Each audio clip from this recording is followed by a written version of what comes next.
G'day and welcome to Mark and Sam After Work. Today I want to do a video about elevation adders or mill adders, MOA adders, all the different ways of saying, ways to give your scope setup the ability to adjust on for extreme long range shooting. Lots of different ways I get asked that question, and I suppose as to what's best and how things compare and all the rest of it, really all the same question, trying to find out what I'd recommend, and really what it comes down to is what suits your combination.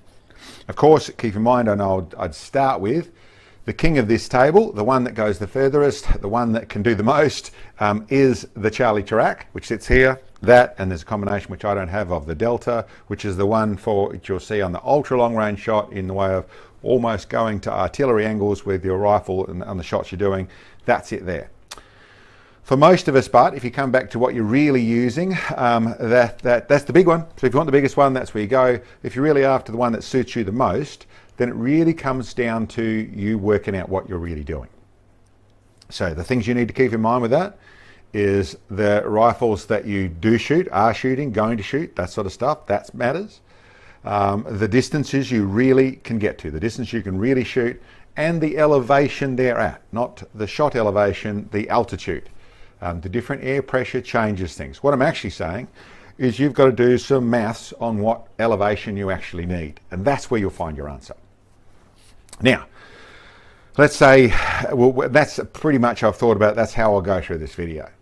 If your shots are going to need somewhere between 100 and let's say 100 and 200 minutes of elevation, that's really what you're going to need. And that's as much as you're realistically going to need in what you're shooting. Well, then I would say the places I would go, there's all the table can be involved, but the things I would do to get to that place. The first thing I would do is get a scope with as much internal elevation as, well, I shouldn't say as much, around 120 minutes is the benchmark. And once you go past 120, maybe 130, you tend to find some compromises. What I mean by that is in some of the variable power ones, once you go past 130 minutes of elevation, you can lose a little bit of clarity. Doesn't mean you can't do the job, but it can be a little bit harder to get proper clarity. You start coming back in power and things like that. And all you actually need is around 15 by in the way of power. You can use, and it's nice to use, 20, 25, 30, 35. It's nice to use those sort of things, but you can do all that with 15 power, so 15 by zoom, I suppose you'd say. So you can do it in those situations, but like I said, around 120 is a benchmark and where I'd normally go. These are a couple of scopes that I use. I use a few of the Night Force Attackers, and this is the Valdata, the Recon Gen 2. Both great scopes. Lots of other great scopes too, don't get me wrong, but around 120 minutes is where you're chasing. Now, in that setup, keep in mind if you've got that amount of adjustment in your scope, you also need to set your scope up properly. So that means that it's on a custom rail, and I've done videos on this, but if you've got 120 minutes, you need approximately 60 minutes in your rail-based combination, about half of it. So then you can zero at 100 and then dial up to get a full 120 minutes elevation is where you start from in that situation. Now, you could just do that, and you can go up the table a fair bit, up to this is the Night Force Wedge or the Charlie Chirac. The Night Force Wedge is probably the one I would use if you're only going to 200. Nice, simple, whether it's clipping on the front of the rail or screwing on with our adapter system. But that combination gets you with 120 minutes, and one of those you've got 220 minutes and nice adjustment all the way through the range in various ways of doing it. If you've just got a 150 minute shot, then you can put this on at 100 minutes and dial up this 50 minutes, there's your 150 minutes. Nice and simple. So that's one way of doing it. Bit more expensive way of doing it, of course. You could also do it with the Charlie Chirac. There's some other benefits with the Charlie Chirac with its nice high, it's a prism system, so it actually changes the light so you look up higher over a tall barrel. It's adjustable so you can vary it around, that side of things, so there's nice features. Probably more than you need for that sort of shot, really made for the bigger stuff, but you could use that. You could use these adjustable bases here, both the vernier style and the lock-up style of these ones here, which give you that sort of adjustment. They work quite nicely too. You tend to be tilting your scope more than I like with these systems, trying to use them up past the 100 minutes of elevation. And the vernier style I'm not a big fan of. There tends to be shot-to-shot issues, only slight ones, but the engineering of it, and some of the better ones will do a better job, but I'm not a huge fan of the scope position with the bell going down and the eye relief, the eyepiece going up. So I would tend to not use those, but they will still work. The one I do use, and to be truthful, what I would use for that shot, that somewhere between 100 and 200 minutes, is I would use the combination that I use. For those shots, largely this is what I would use. I use the Air Attack adjustable base, which has 70 minutes of adjustment in it. So that means what I do in my combination is I have a 60-minute rail, then I bolt on this Air Attack, which is a nice mono base, it's a mono set of rings, so it clamps together, and then it has a cam that gives me another 70 minutes of elevation. And generally I find if I set my scope up properly, I tend to get a little fudge above the 120. In most of them it's 124, 126, 128, that sort of neck of the woods. With 70 minutes in the adjustable Air Attack, 126, that's 196 minutes of elevation. So largely that does the job and does it really well. You have one of the other potential negatives with an adjustable base is re-zeroing exactly. You're moving your scope around. I like these because they lock up properly. They've got a proper lock up where one bit of the adjustable side to the fixed side clamps together with two heavy bolts that bolt it down. So there's no shot-to-shot inaccuracy with this. The only thing you're going to be careful with is re-zeroing exactly can be a little problematic. You've really got to do it right. These cams work quite well. They're quite nice and they are pretty damn good, but it is still something you've got to figure out how to use properly. The likes of the other styles, re-zeroing can be a fair bit more difficult depending on the thing.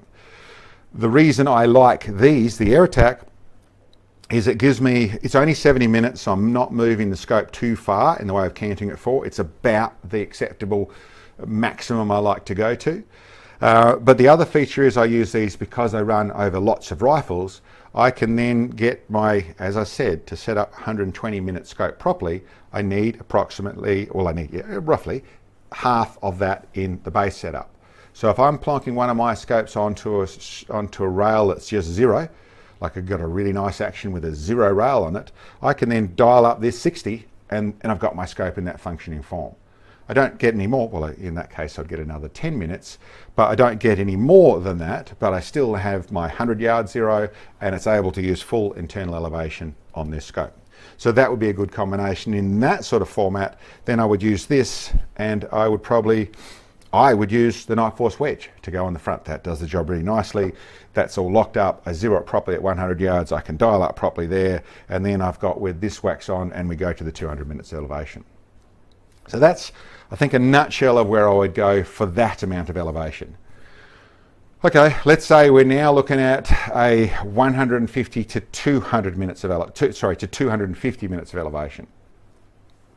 That changes the conversation a little bit because it then turns into, you can't necessarily, well, at 250 minutes you can get away with, this isn't going to get there.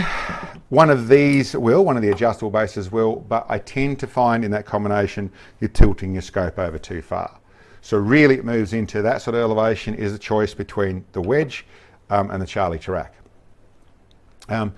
With really at that level, the wedge is probably the one I would pick, although the Charlie Tarak is right on the edge of it, because it's actually got some real benefits inside of it. Now I suppose I talk between these two now. Either way, you've got a good scope set up properly, and whether you're running in an adjustable base like this Air Attack or you're just running it fixed, both of these two come into it. In going to the 250 minutes in a fixed scope, so you just have it fixed, there's no adjustment in your scope, then really it's not the case. The wedge can't get there. It's only going to give you another 100 minutes. So I suppose with a little bit of holdover, you can go there, run 30 minutes of holdover, then you could get there, but you're running a compromise in that sort of level. So it really moves into that's where the Charlie Tarak takes over. If you have a little bit of adjustment, like what I run, then 250 minutes is roughly where I'll run the wedge to.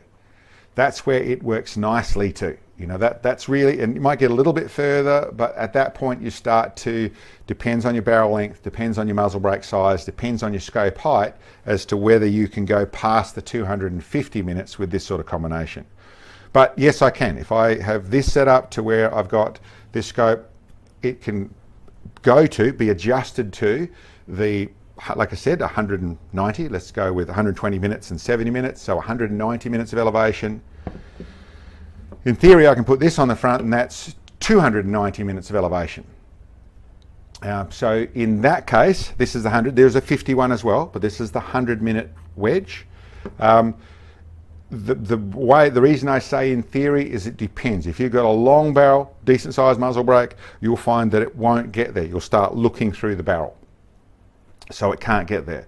The advantage that the Charlie Tarak has is it's a periscope system, and it periscope like that, no, like that. So there's two mirrors, one there and one there. It actually takes the light in from up higher, so it gets to look further from a higher position over the barrel. That gets you over barrel mirage a bit, but it certainly lets you use longer barrels for the same amount of elevation. So not quite as simple as just distance, but at 250 minutes, we're in a changeover point. Once you go to the 300 minutes is what you're really talking, 250 minutes and on, then the Charlie Tarak is the king, is the one to go with. And I suppose the only decision that comes after that is if you're really going into the artillery sort of shots, so you're going into the 350, 400 plus minutes of elevation, out to 500 minutes of elevation, then you are in the Charlie Tarak world, but you're also in the Delta, which is another periscope system. This one moves the light to the side, so then you can have an elevation where your barrel's up and your image is down, to where you can actually would have been looking through the barrel, but you're actually looking to the side of the barrel. Still aims perfectly. It's not going to shoot to the left or anything like that. It's just a case of transferring that light, and it's for that really ultra long range stuff. Probably when we've gone past normal rational shots, we're going into the extreme long endeavours, past the level of normal sort of shooting. But that's like I said, that's the big dog end of the table. So I think that's probably a pretty straightforward nutshell of where you're at. As said, up to 200 minutes of elevation, the wedge is in it. These are in it for sure. The way I do those shots is with an air attack and a good scope. That's how I do 200 minutes of elevation. 250 minutes of elevation, then I really am going to the wedge. And once I go beyond that point, I think I've got to 300 with the wedge and a combination of shorter barrel and that sort of stuff. But once I've really gone beyond that point, then I'm Charlie Tarak. So I think that's about the list of bits and pieces. As in most questions, when people say what's the best, there's never the best. It's always down to what suits. I would tend to go with the more fixed you can use your scope, the less you're adjusting it and moving, that sort of stuff, the better. It makes repeatability better. It's all nice, all from your shooting position to your eye position to your barrel. Everything works nicely by leaving it alone. So I really do like the optical add on the front. I suppose the extra balance I would say between these two, this fella here, the Night Force wedge, being a ground piece of glass, which they actually measure and give you the exact minutes of elevation or mil of elevation it gives you.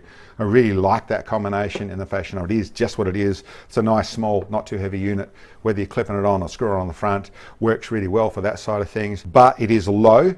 And that means that it's closer to your barrel, so big barrels and things, that can be an issue with it. Scope elevation can help, all that sort of stuff, but only up to a certain point. The Charlie Tarak, awesome in the way of it's up higher, really nice and that sort of stuff. It is bigger and heavier. They do a micro now, but this is still the big dog.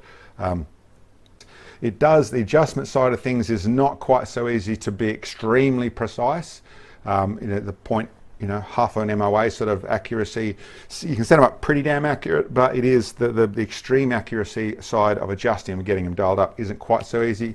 Really not a problem when you're going such extreme long shots and everything else is involved. If you really consider you're going to be a one-shot hit at 2 miles plus, conceivable, but there's a fair bit of luck involved with that. So if you're a couple of minutes out on your dial-in, you're almost certainly going to be more than that out on your discovery shot, finding out what the conditions are anyway. So could have been in your favour the little bit out that you adjusted things to. So I suppose that's about what I tell you. Like I said, nutshell of it all good options. These are the ones I don't use, and I don't want to pick on the guys who do make them or do use them, that sort of stuff. You know, I get the budgets that are involved in this sort of stuff. If you've got all the money, then buy all the stuff, and if you've only got X amount you're working with, then this might be what you use. I certainly have used adjustable bases, but I find them problematic when I want to go too far, so it's not something I would tend to go with. But I totally get the budget side of things, and probably on the full lockup, like this Valdata, is where I would tend to go if I had to go there. But ideally, I stay back down in this sort of range here. The 70 minutes is as much as I like to use, and I also don't mind using these thing at 0 and then using the optical adders as well. Anyway, guys, hope that's some help.